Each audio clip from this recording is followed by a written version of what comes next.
Incident accidental గా ఏదైతే ఉందో దానికి సంబంధించి మనిషి కింద బండి పైన సమానంగా పడడం అనేది నేను మీకు చెప్పాను కదండి. ఇటువంటి సందర్భాలు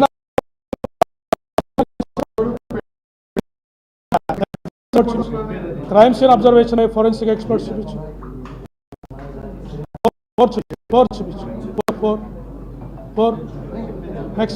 నెక్స్ట్ ఫోటో ఇది చూడండి.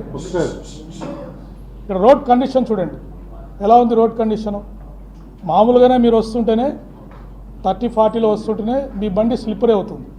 వారు 70 km/h ట్రావెల్ చేస్తారు. అది చిమ్మ చీకటి, ఒక రైట్ సైడ్ ఇండికేటర్తోనే వారు ట్రావెల్ చేస్తున్నారు. ఇక్కడ స్లిప్ అయింది. తర్వాత రోడ్ అక్కడ కండిషన్, డిచ్ కండిషన్ చూడండి, అర్ధచంద్రాకారంలో ఉంది. అంటే వన్స్ ఇట్లా పడిన తర్వాత బండి ఏమవుతుంది, ఇలా వెళ్ళి ఇలా పడడానికి అవకాశం వాళ్ళు ఫోరెన్సిక్స్ రిపోర్ట్స్ ఇచ్చారు, ఎక్స్పర్ట్స్ ఇచ్చారు. అందుకే వారి మీద పడింది.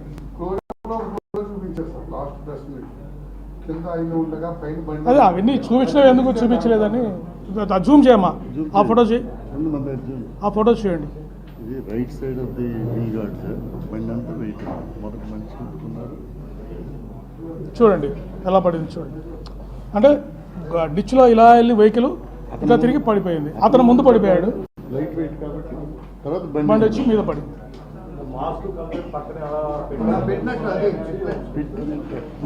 అంటే ఇప్పుడు వారు జారి పడ్డారండి. 70 km/hలో వారు ట్రావెల్ చేస్తున్నారు. ఇప్పుడు వారు ఇట్లా జారి పడ్డారు. ఆ టైంలో చెదిరిపోతుంది కదండి వెహికల్. కలదలు ఎలా ఉంటాయి ముఖం మీద, పక్కకు పడిపోతాయి కదా.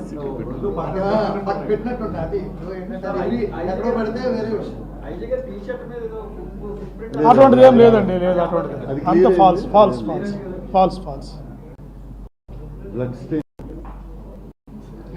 ఓకే, సో సైంటిఫిక్గా మీకు అందరికీ డీటెయిల్గా అంటే ఇప్పుడు ఇటువంటి యాక్సిడెంట్స్ జరిగి ఉంటాయండి, కానీ ఎటువంటి అనుమానాలు లేకుంటే రొటీన్గా జరిగిపోతాయి. కానీ ఈ విషయంలో అనుమానాలు రేవెత్తారు, వివాదం సృష్టించడానికి ట్రై చేశారు. అందుకని ఇంత ఇన్డెప్త్ అనాలిసిస్ చేయాల్సి వచ్చింది. ఇంత టెక్నాలజీ వాడేమా, లేటెస్ట్ అవైలబుల్ టెక్నాలజీ. ఈ రోజుతో దర్యాప్తు పూర్తయింది. ఇంతటితో ఈ వివాదానికి ఫుల్ స్టాప్ పెట్టవలసిన నేను కోరుతున్నాను.